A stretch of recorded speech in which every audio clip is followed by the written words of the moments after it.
Peace. Yo, this Lord Supreme, and I wanted to touch base on a very, very touchy subject that's going on in the black community. And a lot of things are not being addressed, and sometimes the elephant is in the room and the subject is not being addressed or touched on because it's like unspoken. You know what I'm saying? It's like we don't need to deal with that right now, but in reality, you need to deal with it on all levels. And what I'm talking about is mental illness.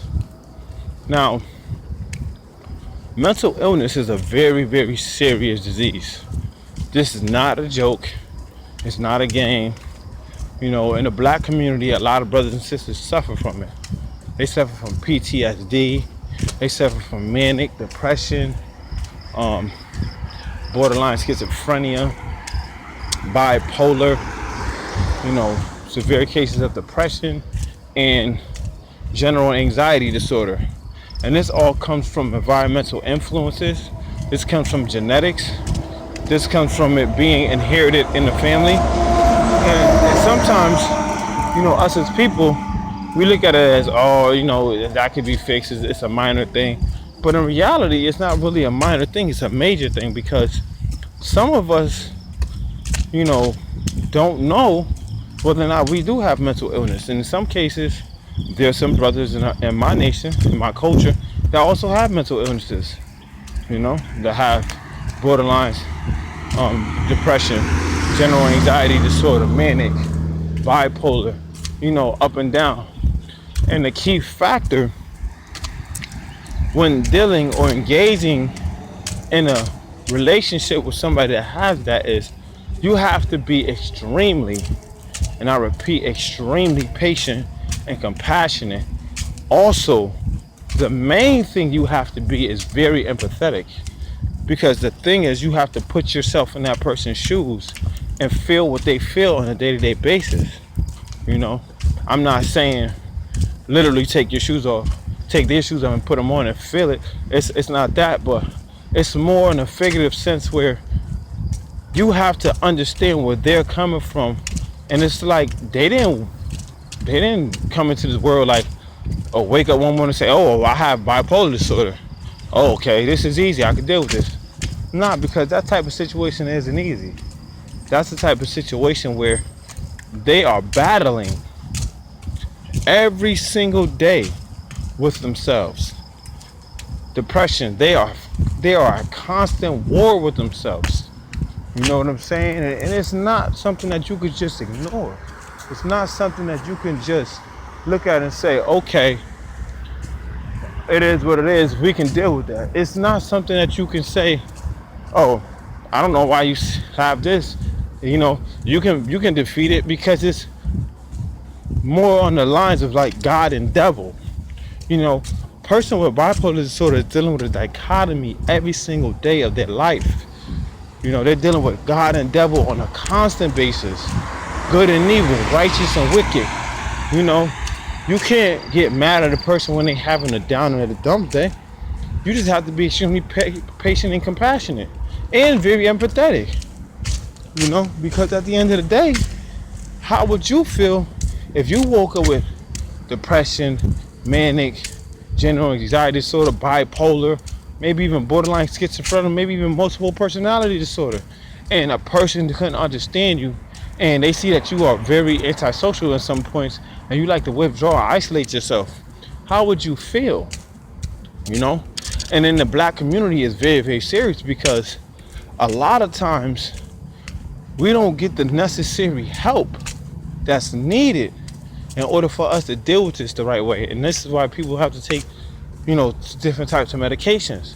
This is why people have to take different types of pills and do different types of things and have different coping mechanisms in order for them to deal with this everyday battle that they fight with themselves all the time. This is not when you wake up in the morning, you can just turn it on and then turn it off. It's not like that, man. It's a very, very serious thing, and the psychology of it is deeper than the eye can see, because like I said, people go through this battle every single day. They wake up, they could be in a good mood, then one day they just switch. You know, you being engaged in a relationship with a person like that, you have to be extremely understanding.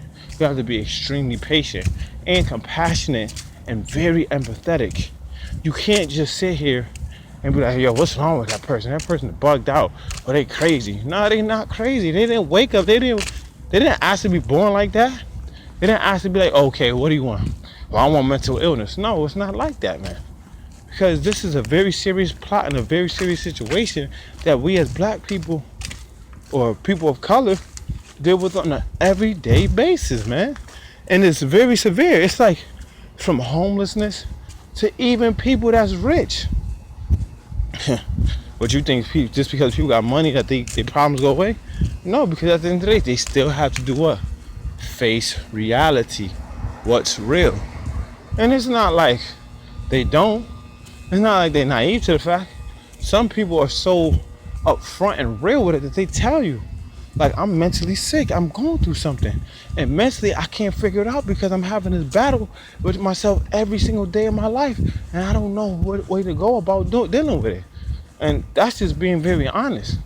You know, a lot of times, some of us, you know, we look down on it like, yo, you wildin', man. You just be bugging out for no reason. Nah, they don't do that for no reason. It's something that mentally, you know, and their brain chemistry is kind of thrown off. You know what I'm saying? The chemicals in their brain is a little thrown off. Maybe their synapses or their neurotransmitters are not being able to transmit or relay the message to the brain at the way that they want to because it's shooting off too fast. Maybe it's shooting off too slow. You know what I'm saying? You got people that got Down syndrome. You got people that got mad different types of diseases in the community of black people or original people. And it's very sad because we tend to look down on it or shun upon it, be like, oh, don't worry about it. You know, like ADHD and ADD and, you know, things of that nature is very serious that you have to take into account. I mean, you think that some doctors just sit there and just diagnose your child and say he has this? No, there's factors that play into that. You have to watch the behavior. You have to watch how they think and operate. You got to watch how they move. And sometimes it's not like you're watching them to be all like stalking them. You're watching them because you want to make sure that the way that they're moving is the way that they're supposed to operate in a way where it's conducive to their growth and development. And it's frustrating sometimes, man. It's very frustrating. But we have to address this. We have to find a solution to this problem. And the key solution to the problem, you know, is we have to be understanding. You know, and understanding is the best part, man. We have to really research and look into these things because if we don't examine this with a keen eyesight or keen insight, then what ends up happening is we might end up being in a relationship with somebody and fall victim to it and think that they just bugging out for no reason. And in reality, they not even doing it. They want to be loved too. They want to be appreciated and respected and honored and wanted and needed and things of that nature. It's not like some shit where you wake up in the morning like, I love him, then I don't give a fuck about her. Or I love her, but then she start bugging out me, so I don't give a fuck about her. It's not like that, man. And you have to take into account all of their situation. You know, like I said, people are not born. People are not asked or volunteer themselves to have mental illness. So like I said, man, we as a black community, we need to address these situations accordingly, man. Or in any community. You feel what I'm saying? Because this is a serious matter. And this matters a lot. You know, nothing is better than when you're a patient with a person that has this type of mental illness or mental disease that they fighting with every single day. And you sitting here working with them and they can see it. And that makes them feel more appreciated than life itself because they see that you understand them better than the average Joe Schmo.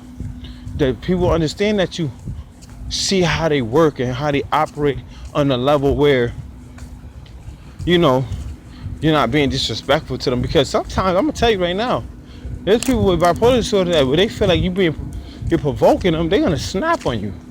And it's serious, Because I mean, I watched it on the news. I watched it and how black people, they go through changes, and even women, they go through it.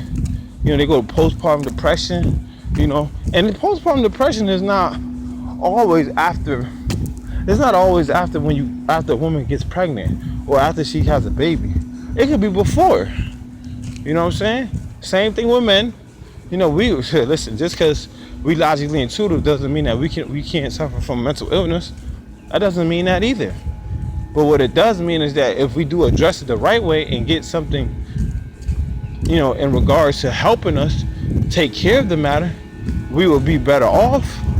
You know what I'm saying? I remember I watched this movie called The Silver Lining Playbook. And I think it's with the girl that played on Hunger Games. And one of the dudes, he had a mental illness, he had bipolar.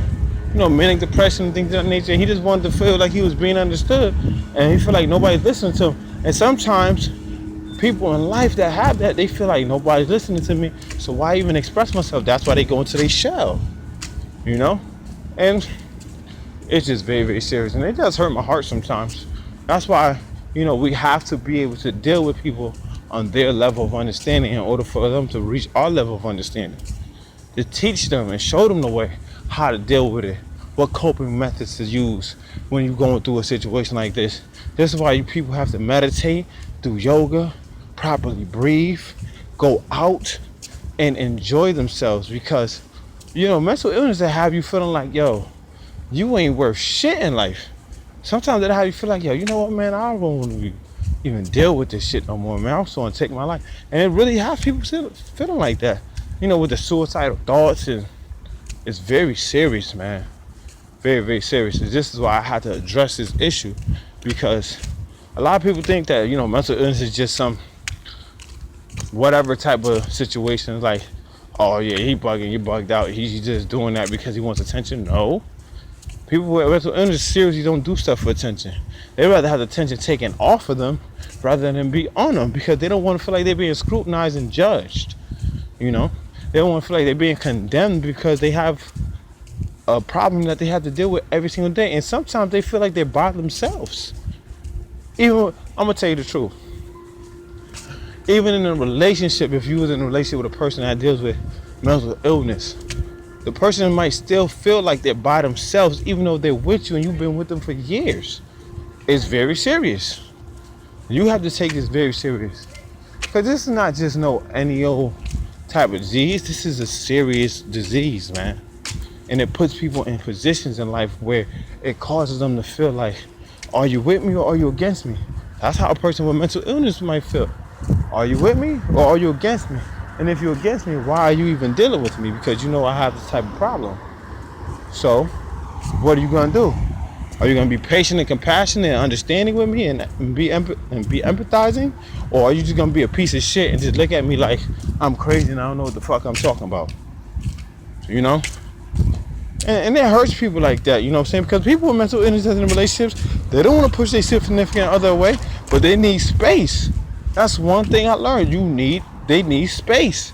Sometimes they need just to go do stuff by themselves. And not be, some people with mental illness don't want to feel crowded. They don't want to feel crowded. I'm telling you. You know what I'm saying? They don't want to feel crowded. They don't want to feel like you in a space all the time. Because some people with mental illness get that claustrophobia feeling like, oh my God, I can't stay in tight places with people around me that's clogging up my space. And it's just real like that, man. So like I said, man, we as original people have to address these issues accordingly, man, because this is a very serious matter, man. And at the end of the day, when we do come up with a solution to the problem, let's constantly implement this solution and constantly incorporate and put this into practice all the time. Because there's nothing worse than you dealing. Like, I know there's people in your families where they have mental illness, and it's not like they want to have it. What person doesn't want to wake up feeling normal? Like they don't have a threat in their brain where they feeling like the world is attacking them. Some people feel claustrophobic, like, oh man, if I fuck up here, I'm gonna fuck up everywhere. And it could be from the mental illness, and they might not even feel like that. They might be having a positive and productive day, but it might be just at one instant where it just switch. and be like, you know what, man, fuck this life, man. This shit ain't even worth living, man. You know what I'm saying? Sometimes I just want to just take my life, man, and just call it, and for it to be all over, because your brain have you doing all types of shit. You might want to be fucking thinking about suicide. You might want to be thinking about hurting yourself. You might want to fucking feel like killing somebody. And it's not you. It just might be your mental illness just kicking in. It's not like something funny. I'm being very serious. There's brothers that I know, and there's people that I know that go through that every single day, man. And it's not like, you know, you can say, yo, chill, man, just relax, yo, just be easy. It's not like that, man. You know what I'm saying? People go through shit like that because either, you know, some people suffer from that because either they go get incarcerated for a long period of time. It's genetics, environmental influence, postpartum depression. It's many factors in the equation. So all I'm saying, us as people, when we engage or encounter people that have that, let's be a little bit more understanding and loving, and love on them even more, so that way they can feel appreciated and wanted, and not want to feel like, well, if this person don't love me, then nobody loves me, so I might as well just take my life. Nah, let's not deal with that. Let's deal with this in a positive and righteous manner, man.